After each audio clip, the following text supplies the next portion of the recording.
buonasera, quanto pago? Ciao, sono 25 euro. Contanti, carta o piedi?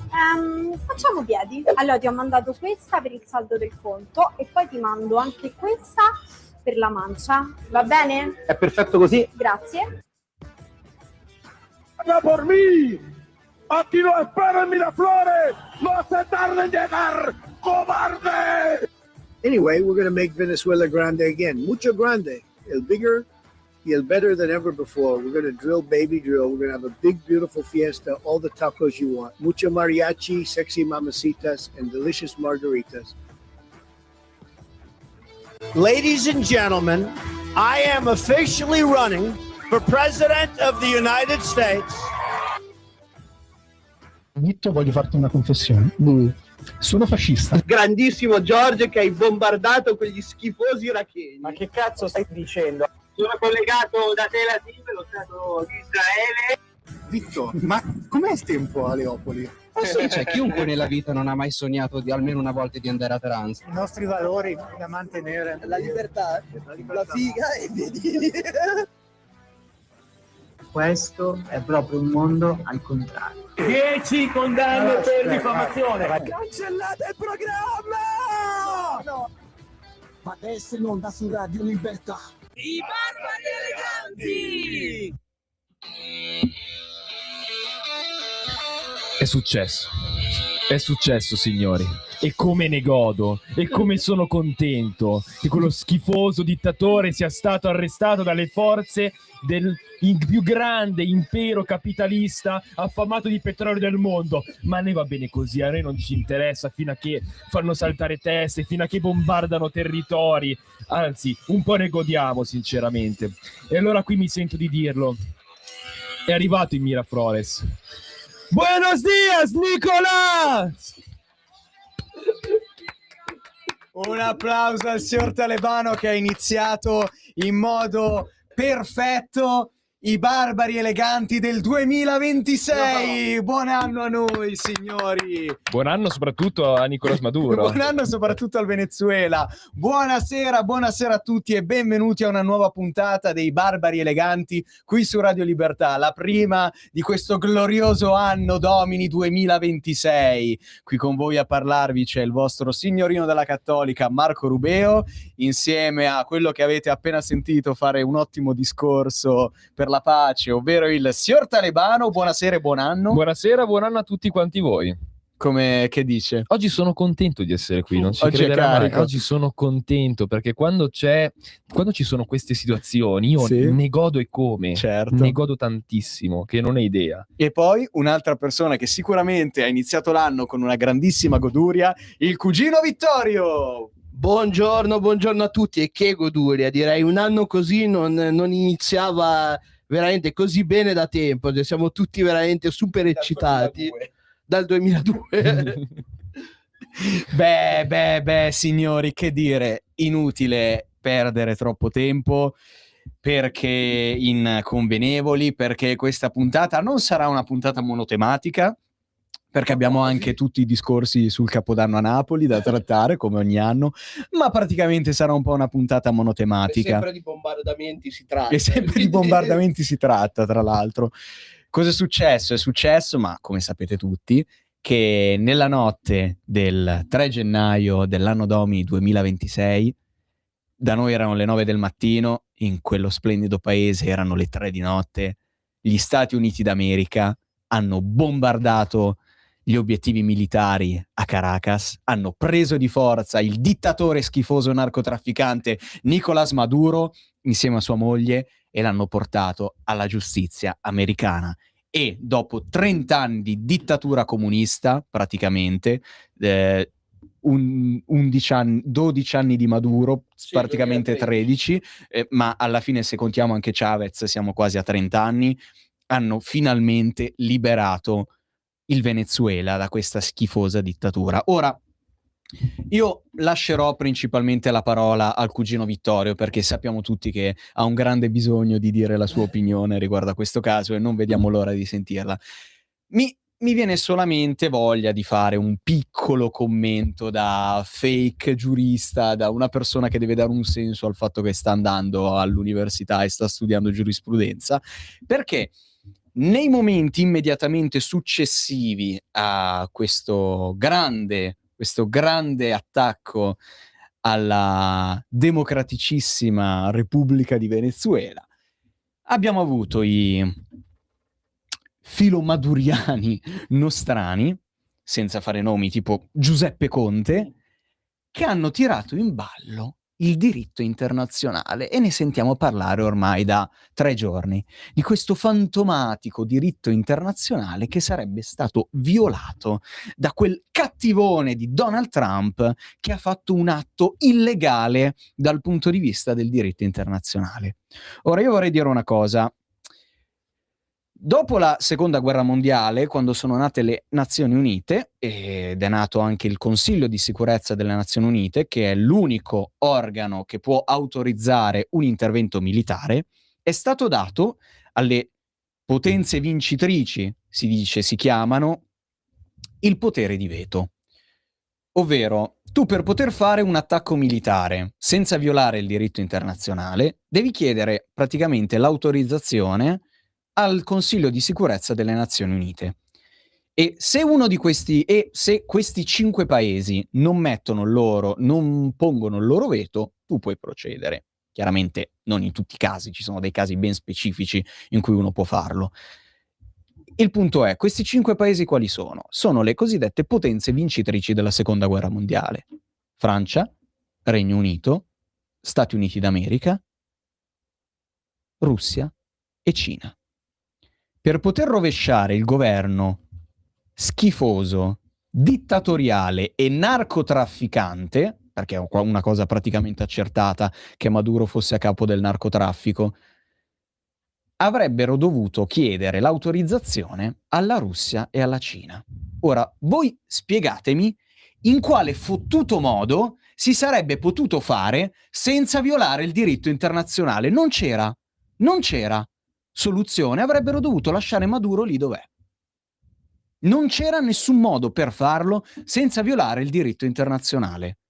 Semplicemente questo. Io volevo solamente fare questa puntualizzazione, perché nel momento in cui rompono i coglioni agli Stati Uniti d'America perché hanno violato il diritto internazionale, che poi sono gli stessi che dicono che magari l'Ucraina se l'è cercata, sono gli stessi, e lì in quel caso non si viola il diritto internazionale, quando si bombarda Kiev, assolutamente no. Cioè, bombardare le scuole, gli ospedali di Kiev va bene, però bombardare gli obiettivi militari senza praticamente uccidere civili, o comunque i civili morti si contano sulle dita di una mano in questo caso, quello no, quello è un gravissimo... credo non siano accertati. Appunto, quella è una gravissima violazione del diritto internazionale e il presidente Trump si dovrebbe vergognare. Fate schifo, siete degli ipocriti e siete ridicoli, e voi tirate in ballo i discorsi del diritto internazionale solamente perché non avete le palle di dire, a differenza di come ha fatto Roger Waters, che almeno gli va riconosciuta l'onestà, che stavano dalla parte di quello schifoso dittatore narcotrafficante di Nicolás Maduro. Cugino, ora ti lascio carta bianca per dire tutto quello che vuoi. Prego. Allora, intanto cugino, fammi dire che soddisfazione, che modo incredibile per iniziare questo 2026. E dato che il signor Talebano ha voluto regalarci un grande momento, ne voglio regalare uno anch'io facendo uno dei miei soliti incredibili spettacoli. Innanzitutto iniziamo dalle basi, dal principio. Tutti quelli che il cugino Marco ha perfettamente detto che oggi gridano al diritto internazionale, no, oggi si muoiono le Nazioni Unite, muore il diritto, e che usano la scusa del adesso l'ha fatto l'America, ora possono farlo i cinesi con Taiwan, oppure Putin può provare a rapire Zelensky. Geni, grandissimi geni che non siete altro. tra Putin è 4 anni che cerca di rapire Zelensky ed arrivare a Kiev.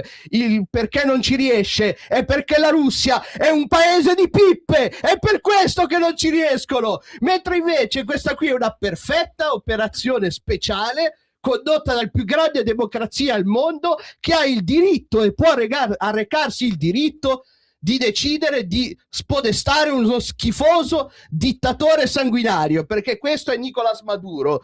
Parliamo tanto di diritto internazionale e adesso andiamolo a vedere quello che è il diritto internazionale non ha fatto in questi 13 anni di schifosa dittatura di Nicolás Maduro. Un paese come il Venezuela, che era uno dei più ricchi del Sud America, addirittura era comparabile ai paesi europei a livello di PIL, di benessere, con la nazionalizzazione insomma, soprattutto del mercato petrolifero, che guarda caso negli ultimi 13 anni senza le aziende statunitensi a raffinarlo è diventato praticamente un paese da terzo mondo, che non riescono neanche a raffinare nel loro paese l'olio che hanno, sono i più grandi giacimenti di petrolio al mondo in Venezuela. Oltre a questo è un paese dove ci sono 15.800 prigionieri politici, 1.652 vittime di tortura nelle carceri, 7,7 milioni di venezuelani scappati all'estero, il più grande esodo di questo secolo insieme alla Siria, almeno 300 persone uccise durante le proteste di questi ultimi anni e il 66% della popolazione bisognosa di assistenza umanitaria. Qui dove cazzo eravate quando c'era da parlare di queste persone che morivano di fame? Una persona su 2 in Venezuela versa nella povertà più estrema, cioè non riescono nemmeno ad avere il cibo sulla tavola, i bambini mangiano dalla spazzatura. Lì dove eravate? No, vi lamentate solamente quando sono gli Stati Uniti a fare un atto giustissimo perché lede gli interessi di tutto il mondo, perché destabilizza un continente importantissimo come il Sud America. E non solo, vogliamo dirla tutta? Ora i grandi investimenti che arriveranno dagli Stati Uniti, di cui possiamo darvi un piccolo spoiler, a gestirli sarà una persona che è presente in questa stanza, ma poi capirete molto meglio. Il popolo venezuelano ne beneficerà, perché finché erano le aziende americane a controllare e avevano a gestire in concessione le riserve petrolifere venezuelane, il popolo venezuelano era ricco. Adesso una persona su 2 vive nella povertà più assoluta. Questo qui è l'ennesima dimostrazione che il socialismo è una merda. Bene, cugino, riprendiamo subito dopo la prima canzone, perché è orario di prima canzone, ma direi che il discorso sarà continuato anche nel secondo blocco di questa puntata. I Creedence Clearwater Revival con Fortunate Son.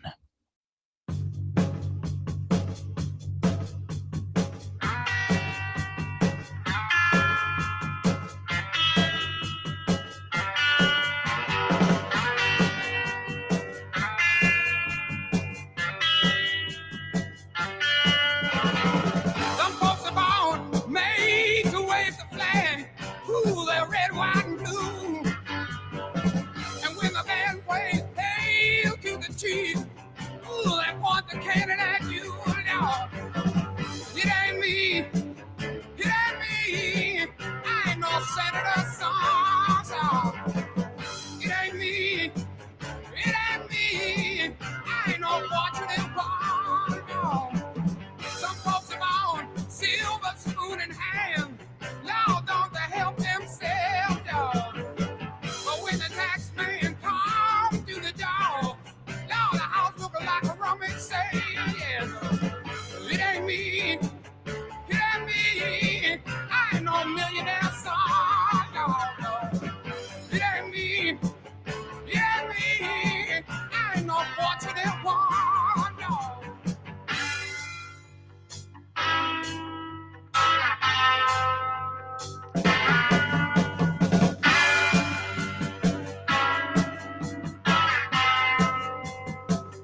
E rieccoci su Radio Libertà con i Barbe Eleganti dopo Fortunate Son.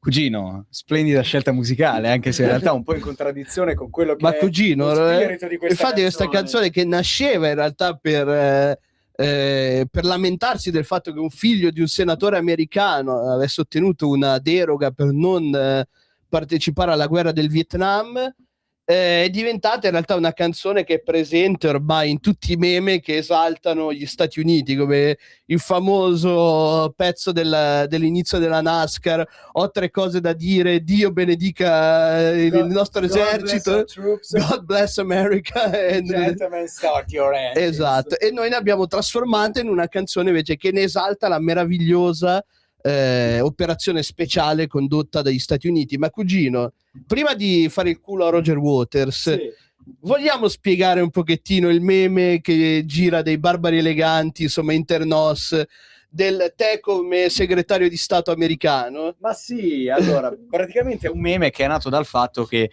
qualche mese fa su X, il sottoscritto, Twitter per quelli un po' più âgé, è stato taggato da qualcuno insieme al presidente degli Stati Uniti, al vicepresidente degli Stati Uniti e all'uomo più ricco del mondo, Elon Musk, in un post in cui si chiedeva come fare con i bambini palestinesi.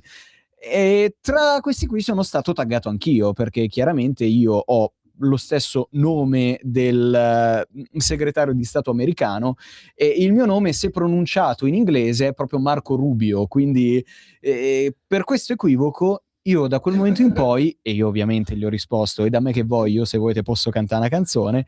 Da quel momento io sono diventato il segretario di Stato americano. Proprio per questo motivo, se la regia può inquadrare lo schermo, abbiamo una splendida immagine di come... No, ma mi sa che ci sono delle chiabate in corso.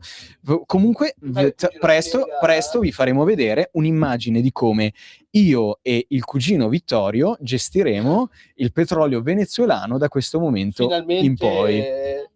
Sì, se la regia può inquadrare lo schermo. Eccoci qua. Finalmente come verrà gestito bene il petrolio venezuelano. Come verrà gestito bene il petrolio venezuelano, direi che è perfetto. E poi in realtà ci sarebbe anche un'altra immagine che non si capisce bene da dove arrivi, ovvero questa, che però non lo so, cugino. Cugino, vogliamo dirlo, questo era il capodanno, cioè ormai del lontano 2018, sì.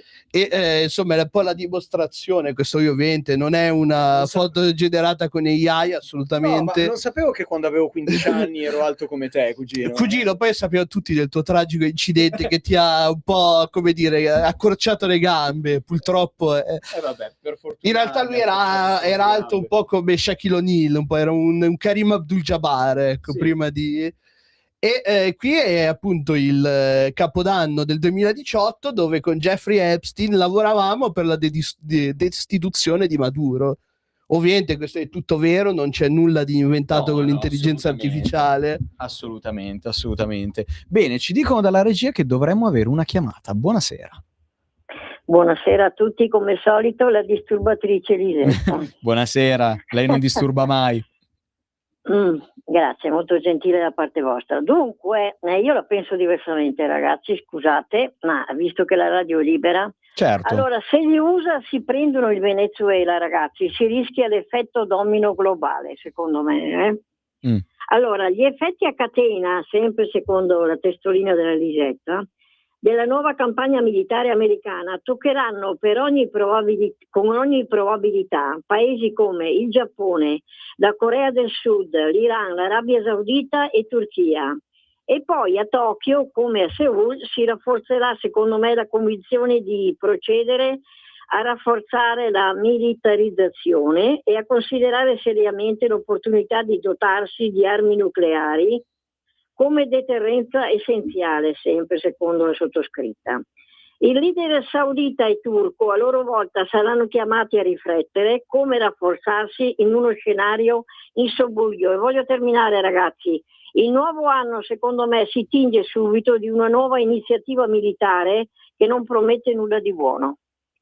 Tutto qua, io vi saluto e una buona serata. Grazie, una buona serata e buon anno, signora Lisetta, chiaramente.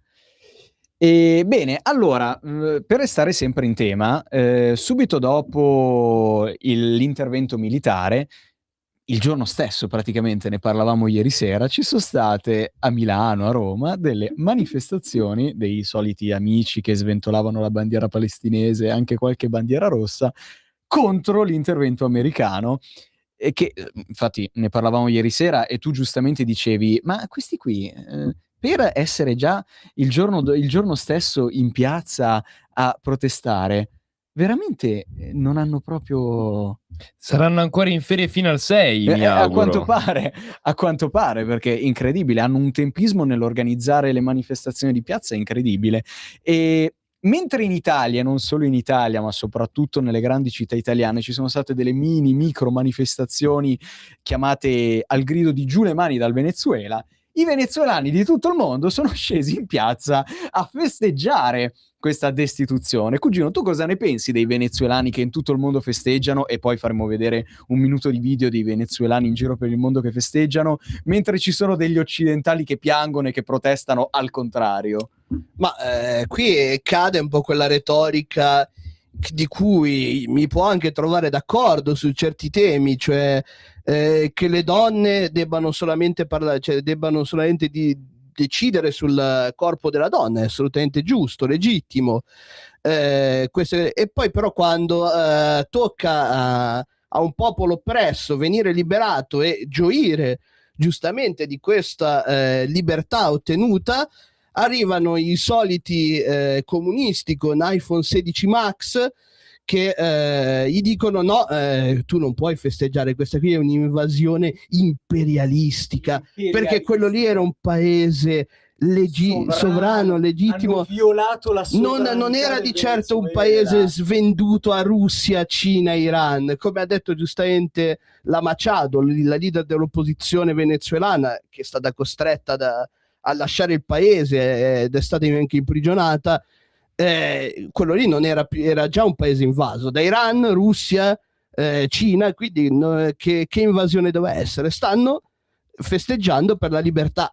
Signor Talebano, lei invece cosa ne pensa di quelli che scendono in piazza a protestare contro la destituzione di Maduro quando invece i venezuelani di tutto il mondo stanno festeggiando? Io dico semplicemente: manifestavano contro l'Ucraina perché non avevano le bombe che gli cadevano in testa.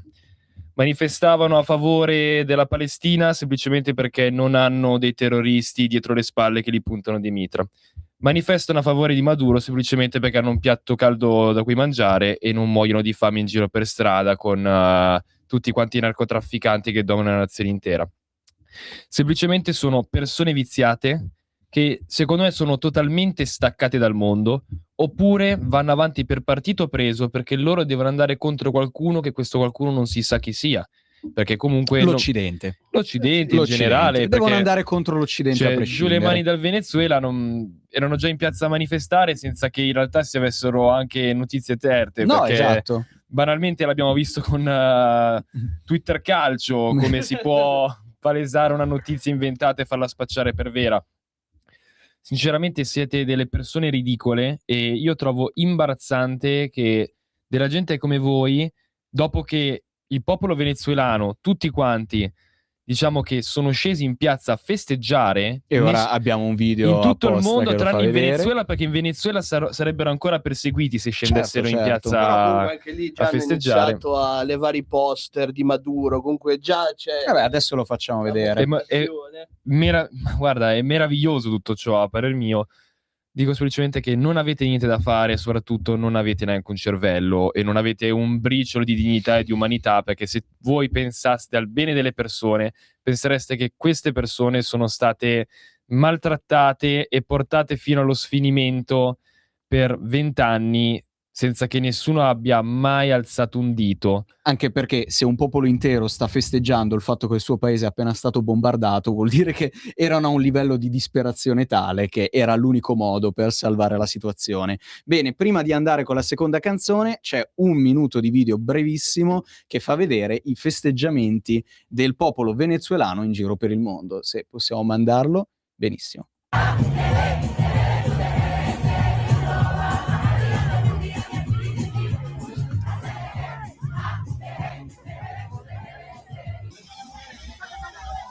è doveroso far vedere queste immagini alla faccia di chi dice giù le mani dal Venezuela. Questi sono i venezuelani.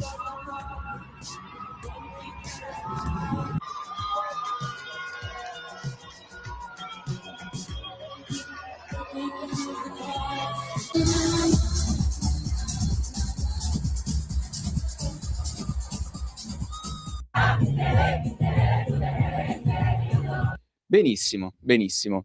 E ora direi che possiamo andare con qualche pubblicità e poi con un'altra canzone. Per la tua pubblicità visita il sito radiolibertà.net.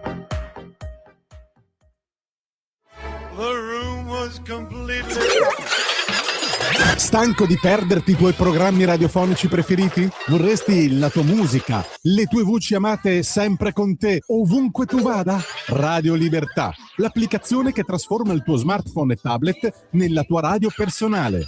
Scaricala ora, è gratis per i dispositivi Android e iOS. Avrai tutta la programmazione quotidiana di Radio Libertà a portata di mano. Scopri di più su radiolibertà.net. Semplicemente la tua radio. Sempre più liberi con La Tua Radio è il nuovo sito che mette in prima pagina opinioni, firme, notizie, uno sguardo nuovo e originale sui fatti che ci circondano. Il nuovo quotidiano online. Semplicemente radiolibertà.net. Ehi tu, non trovi più il segnale di Radio Libertà sulla tua radio DAB? Non disperarti, risintonizza! Sì, ma come? È facile, tasto menu, poi scegli il tasto corrispondente alla ricerca automatica dei canali, attendi qualche minuto e tutte le stazioni DAB della tua zona saranno disponibili. Stai ascoltando Radio Libertà, la tua voce libera. Senza filtri né censure, la tua radio.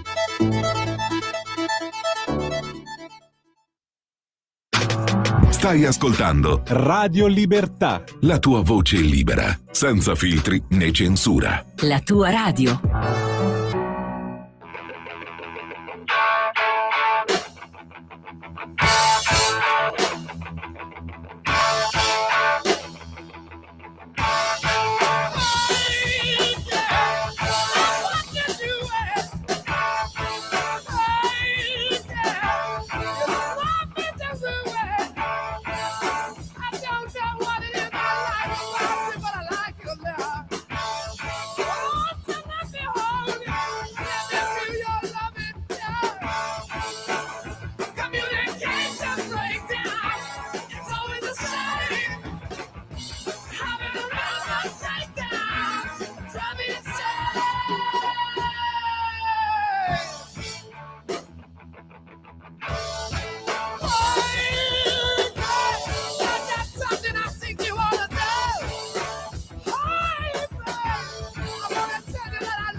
E rieccoci su Radio Libertà con i Barba Elegante dopo i Led Zeppelin con Communication Breakdown. Direi facciamoci i complimenti per le scelte musicali di questa puntata. Ottime scelte musicali, assolutamente. Si vede che il talebano non ha messo bocca nelle scelte musicali di questa settimana. Ma il talebano voleva dire una cosa riguardo proprio la carcerazione di Maduro. Sì, lo trovavo molto interessante perché ci è arrivato un messaggio su Facebook che sul mouse mi viene un po' difficile. Sul WhatsApp della radio di un certo Roberto da Monza, che salutiamo, che dice: dopo Nicolás Sarkozy un altro Nicolás Maduro è finito al gabbio, mi auguro per molto più tempo, e ce lo auguriamo anche noi. Ce lo auguriamo anche noi, infatti diciamo che girano voci, perché a quanto pare l'ha detto Bukele, che è il presidente di El Salvador, che dovrebbe avere un accordo con Donald Trump per far scontare la pena a Nicolás Maduro nel carcere di El Salvador, che nel caso non si sappia è il carcere più duro al mondo e più fortificato, dove sono rinchiusi all'incirca 80.000 narcotrafficanti sequestrati in un paio di mesi da quando era stato eletto. Quindi diciamo proprio un giochino da poco.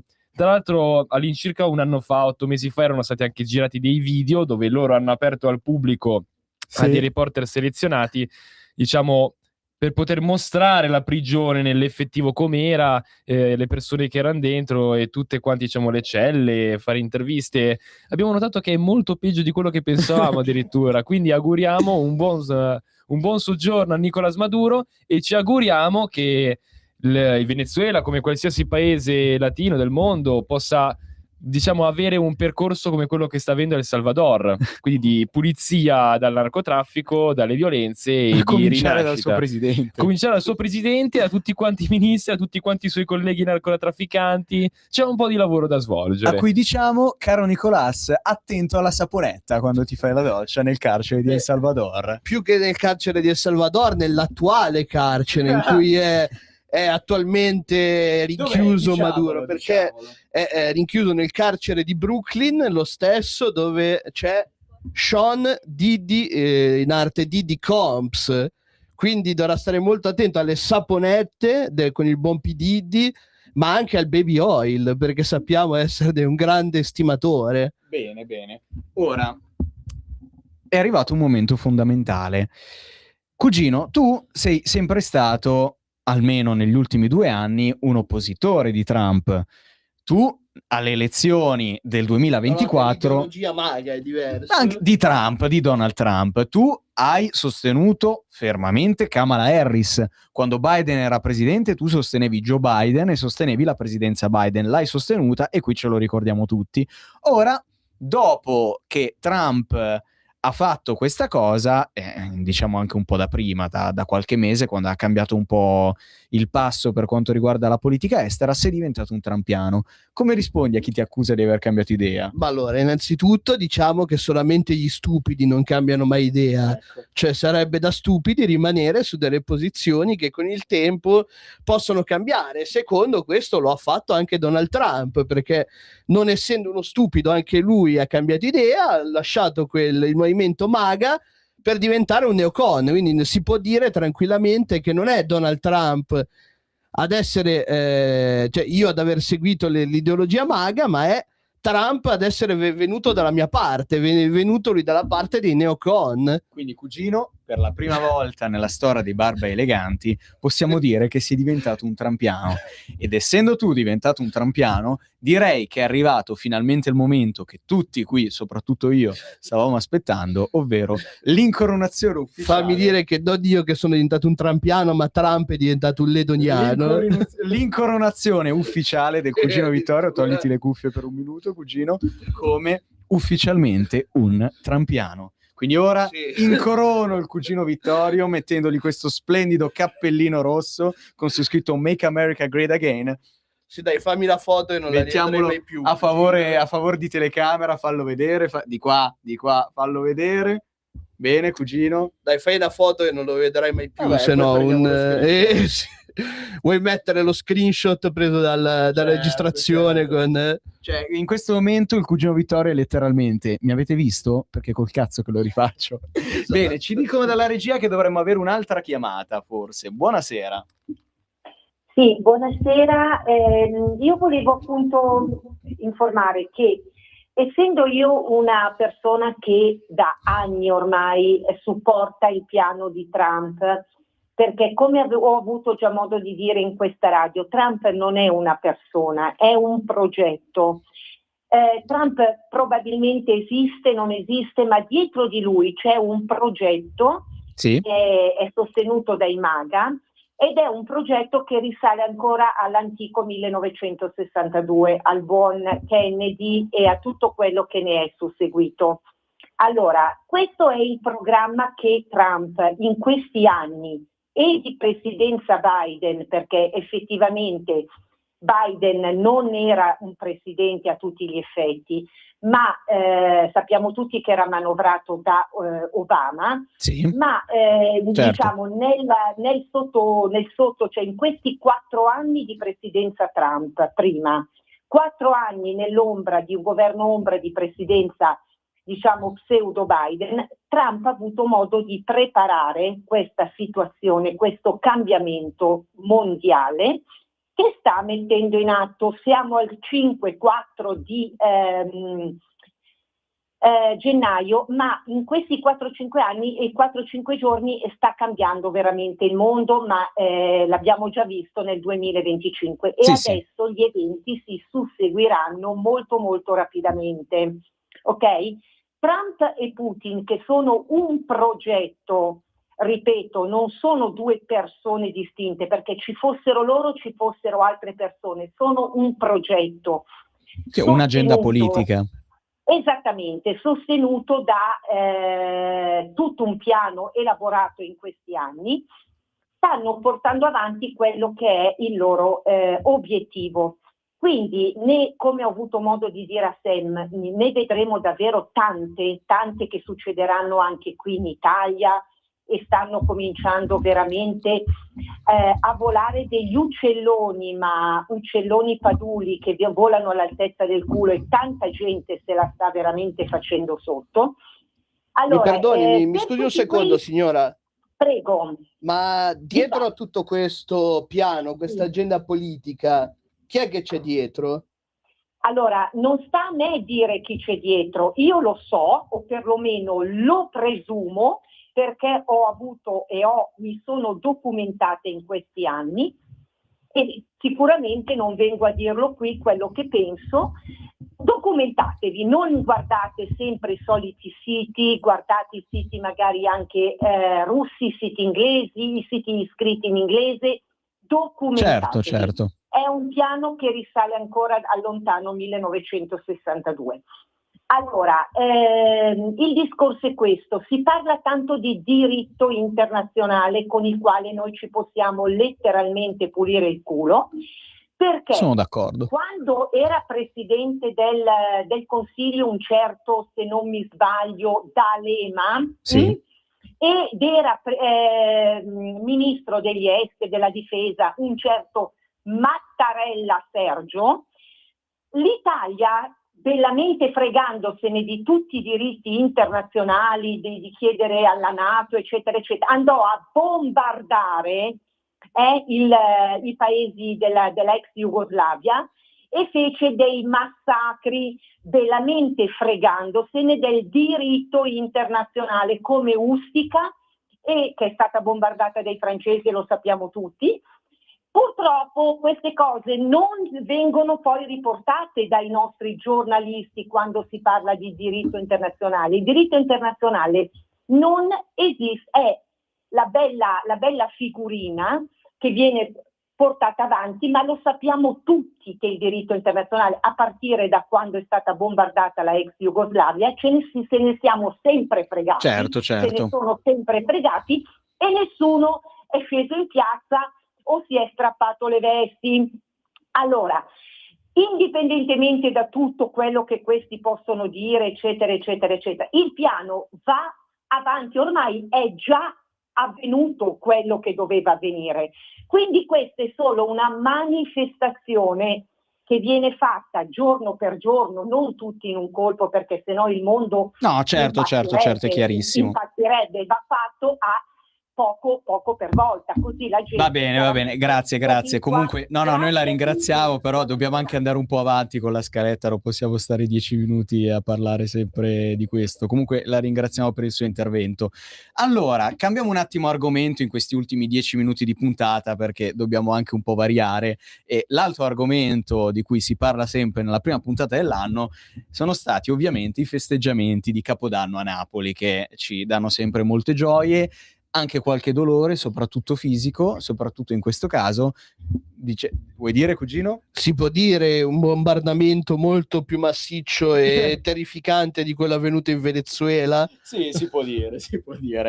Allora, Napoli, turista romano spara petardi e perde 3 dita. Dimesso dall'ospedale, dà fuoco ad altri botti e perde l'occhio. Io gli farei un applauso a questo ragazzo, perché... Cosa si fa per aumentare la pensione di invalidità? Incredibile. Esatto, ho detto, tanto ormai ce l'ho. Esatto, aumentiamo l'assegno. È così misera. Cos'è questa miseria di 1.300 euro al mese? Direbbe un nostro caro... Il buon concetto rapace, che è ancora detenuto in carcere in Svizzera. Esatto. No, magari l'hanno spostato a El Salvador, non lo sappiamo. Speriamo di no. Un giovane di 24 anni, turista romano, ha subito gravi ferite dopo aver esploso petardi a Napoli. Dopo essere stato dimesso dall'ospedale, ha riutilizzato i botti, provocandosi ulteriori danni all'occhio. L'incidente evidenzia i rischi legati all'uso di artifici pirotecnici in contesti non controllati, sottolineando l'importanza di rispettare le norme di sicurezza per prevenire conseguenze gravi. Come si può commentare questa notizia se non sei un genio? Cioè, non... Un visionario. Magari ora, un po' come Daredevil, quando perde l'uso della vista gli verranno i poteri magici. Io mi immagino l'anno prossimo cosa potrà mai fare quest'uomo con gli parte un braccio. Ma sì, andrà a finire che lui rimarrà, è presente solamente le teste parlanti dei presidenti americani in Futurama, sì. No? Solo la testa. Però continuerà in qualche modo comunque ad accendere questi petardi per farsi del male. Genio. Possiamo dire un pochino, è brutto da dire, non si dovrebbe mai dire, ma io lo dico sempre in questi casi, selezione naturale? Sì. Premio Darwin, ma assolutamente. Cioè, allora, comunque... Oltretutto neanche, tu dici uno del posto, ci hanno sempre abituato, ci sono i meme, la polvere da sparo è stata inventata anno X in le mani dei napoletani l'anno prima, con tutte le dita, e quei meme così, ma uno pure che viene da fuori, che viene a fare il turista a Napoli, si è totalmente immedesimato nell'atmosfera. Quando dicono non fare le esperienze da turisti, ma fai le esperienze locali autentiche. Ma il problema è che per prendere in mano questi ordigni, perché sono degli ordigni veri e propri, ve lo assicuro, cioè io rifornisco i miei colleghi talebani da Napoli con gli ordigni di Capodanno, cioè le bombe Sinner sono le nostre granatine, quando le lanciamo ai militari. Ha provato qualcosa di tipico, si sarà mangiato una bella pizza, un pezzo di pastiera, e dopo ha preso e si è fatto saltare in mare le mani, come è giusto che sia, perché d'altronde a Capodanno a Napoli cosa vuoi fare se no? Beh, vedo anche un articolo sulla bomba Sinner, caro cugino. Sì, appunto, che ormai il pallone Maradona, la bomba più famosa dei capodanni napoletani, è andato in pensione ed è arrivato l'ordigno con il nome del tennista Sinner. In questura l'incontro prefeste, attenzione ai botti illegali, più controlli e consigli per un capodanno sicuro. Stai tranquillo e sereno, assolutamente, gli possiamo dire a questi qua. È bellissimo, è bellissimo. E invece abbiamo superato le feste e quindi non era zucchero a velo, uomo nascondeva cocaina nel Pandoro, arrestato ad Ascoli Piceno. Dopo la tombolata con la chetamina, cugino, esatto. Poi sempre comunque vicino, mai troppo lontano. Esatto, siamo sempre nel centro Italia. Sempre nel centro Italia, esatto. E comunque si cerca sempre di trovare un nuovo brio, ecco, diciamo sicuramente più sicuro del passare il Capodanno a Napoli. Tra il Pandoro con la cocaina ad Ascoli Piceno e un Capodanno a Napoli, io vado ad Ascoli Piceno proprio, ma tutta la vita. Ho la tombolata con chetamina a Terni, poi sono de gustibus. Cocaina spacciata per zucchero a velo nascosta in 2 Pandori. Un 56enne ascolano fermato alla stazione con oltre 200 grammi di droga. Arrestato, è stato posto ai domiciliari. 200 grammi per i festeggiamenti di Natale e Capodanno mi sembrano un po' tanti, però. Sembrano un po' pochi, anzi, bisognerebbe vedere quante persone c'erano alla festa. La famiglia comunque centro-sud, Cioè, quindi almeno numerosa. 50-60 dici, persone. un po' come vale per il cibo, che si mangia Esatto. tanto di più in proporzione, anche qua. Anche perché poi considera che, cioè, essendo che magari stai a tavola dal 24 al 6, avrai bisogno di tanta scorta di cocaina anche per poter continuare a mangiare, questo perché a un qui certo andava punto in la giro, fame non ce l'hai più. andava in giro con il Pandoro. Sapete, quando comprate il Pandoro, insieme nella confezione ci sono anche le bustine di zucchero a vero, e lui le ha spacciate così, però erano delle bustine molto grandi, se si sta parlando di 200 grammi. Vabbè, ma cioè, uso personale. Cioè, chi non si compra un Pandoro con 2 panetti di zucchero a velo? Penso Per che una famiglia del sud per me è totalmente nella norma, cioè rientra perfettamente nell'uso personale. Ecco. Cioè non andrei poi a rovinare la vita di una povera persona che stava rendendo alla sua famiglia la vita migliore. Cioè, come ha detto il signor Talebano, dal 24 al 6 a tavola, cioè bisogna averne un po' di energia, bisogna ricaricare le batterie. Cosa c'è di meglio? Allora, signor Talebano, ultima notizia della giornata, direi. Lei si fida del suo medico di base? Beh, certamente, anche perché adesso tra poco andrà in pensione e vediamo chi arriverà, insomma. Certo, anche io mi fido del mio medico di base, Anche che perché è lo però stesso. non è... No, non credo che sia lo stesso medico di base, perché non il più. mio è molto lontano dall'età della pensione, quindi... No, allora, vabbè.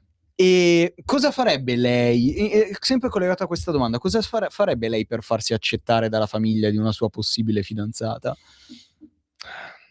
A parte portargli 200 grammi di zucchero a velo sotto le Allora, feste. cioè, per quelle che sono le mie tradizioni, tendenzialmente c'è sempre un fattore economico sotto. Ecco, quindi si fingerebbe una persona molto ricca. Beh, ma io sono una persona particolarmente facoltosa per il lavoro che svolgo e che non giusto. dichiaro chiaramente nulla, avendo sede fiscale in Afghanistan. Giusto. 300 capre sono insomma una bella dimostrazione di ricchezza e di potenza, quelle famiglie delle pretendenti che compra, insomma, tanta roba. Beh, sicuramente farei di tutto per cercare di farmi accettare, ecco. Ecco, ed è proprio quello che ha fatto una ragazza nell'ultimo periodo, perché si finge dottoressa e cura a casaccio oltre 800 pazienti. Volevo farmi accettare da mia suocera. È meraviglioso. La donna ha raccontato di aver subito pressioni dal fidanzato e da fantomatici gruppi criminali che l'avrebbero minacciata costringendola a fingersi medico. La donna è stata condannata a 4 anni e al risarcimento di 100.000 euro al centro dove operava.